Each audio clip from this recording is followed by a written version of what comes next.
Om Swastiastu.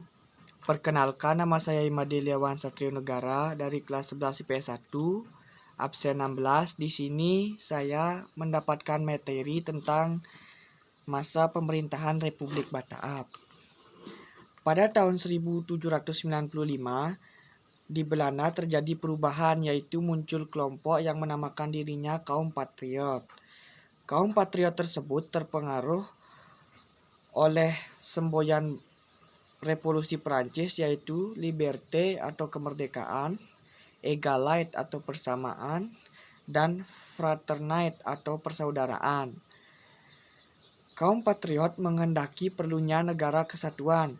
Bersamaan dengan keinginan tersebut, pasukan Prancis menyerbu Belanda. Raja William melarikan diri ke Inggris dan Belanda dikuasai Prancis. Selanjutnya, dibentuklah pemerintahan baru sebagai bagian dari Prancis yang dinamakan Republik Batak pada tahun 1795 sampai 1811 yang dipimpin oleh Louis Napoleon. Raja William atau William van Orange di Inggris oleh pemerintahan Inggris ditempatkan di kota Kew.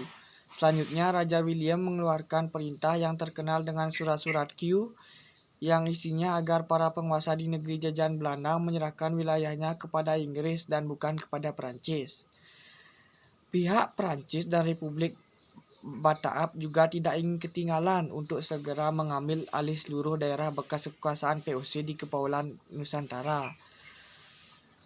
Untuk mempertahankan Kepulauan Nusantara, ditunjuklah seorang kaum patriot untuk memimpin Hindia, yaitu Herman William Daniels.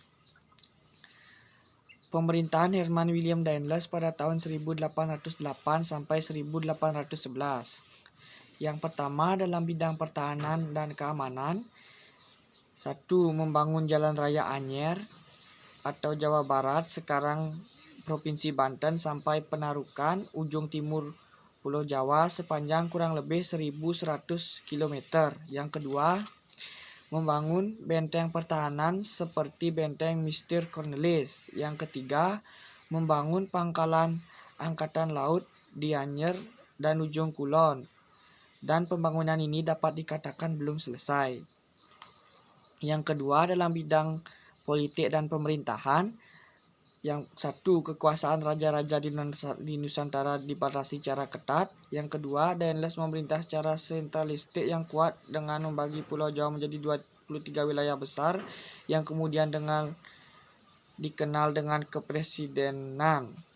Yang ketiga, berdasarkan dekret tanggal 18 Agustus 1808, Daniels merombak Provinsi Jawa Pantai Timur Laut menjadi 5 prefektur dan 38 kabupaten. Yang ketiga, dalam bidang ekonomi dan keuangan. 1. Melakukan penjualan tanah-tanah kepada pihak swasta. 2. Rakyat diharuskan melaksanakan penyerahan wajib hasil pertaniannya. Dan yang ketiga, meningkatkan penanaman tanaman yang hasilnya laku di pasaran dunia. Yang keempat, dalam bidang hukum dan peradilan. Dalam bidang hukum, Daniels membentuk 3 jenis pengadilan, yaitu pengadilan untuk orang Eropa, pengadilan untuk orang pribumi, dan pengadilan untuk orang timur asing. Dan yang kedua, melakukan pemberantasan korupsi tanpa pandangan bulu, termasuk terhadap bangsa Eropa. Akan tetapi, ternyata Daniels sendiri melakukan korupsi besar-besaran dalam penjualan tanah kepada pihak swasta. Yang terakhir, dalam bidang sosial. Rakyat dipaksa melakukan kerja rodi untuk membangun Jalan Raya Anyer Penarukan, perbudakan dibiarkan berkembang, dan menghapus upacara penghormatan kepada residen, sunan, atau sultan. Yang kedua, pemerintahan James William Jensen pada tahun 1811. Pada bulan Mei 1811, Herman William Daniels dipanggil pulang ke Belanda dan kemudian digantikan John William Jensen. Jensen sebelumnya menjabat sebagai Gubernur Jenderal di Tanjung Harapan pada tahun 1802 sampai 1806. Pada tahun 1806, Jensen terusir dari Tanjung Harapan karena daerah tersebut jatuh ke tangan Inggris. Pada tahun 1810, Jensen diperintah pergi ke Jawa dan akhirnya menggantikan Daendels pada tahun 1811. Pada tanggal 4 Agustus 1811, sebanyak 60 kapal Inggris di bawah komando Raffles telah muncul di perairan sekitar Batavia.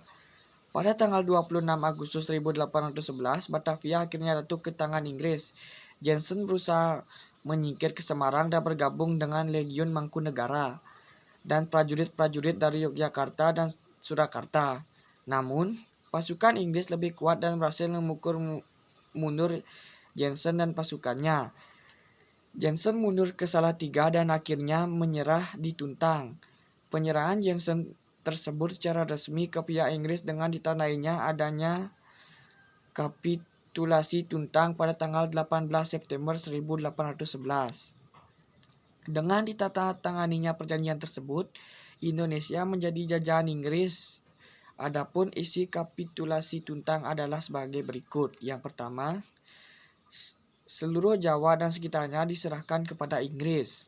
Yang kedua, semua tentara Belanda menjadi tawanan Inggris. Dan yang ketiga, semua pegawai Belanda yang mau bekerja dengan Inggris dapat memegang jabatannya terus. Dan yang terakhir, semua utang pemerintah Belanda yang dahulu bukan menjadi tanggung jawab Inggris.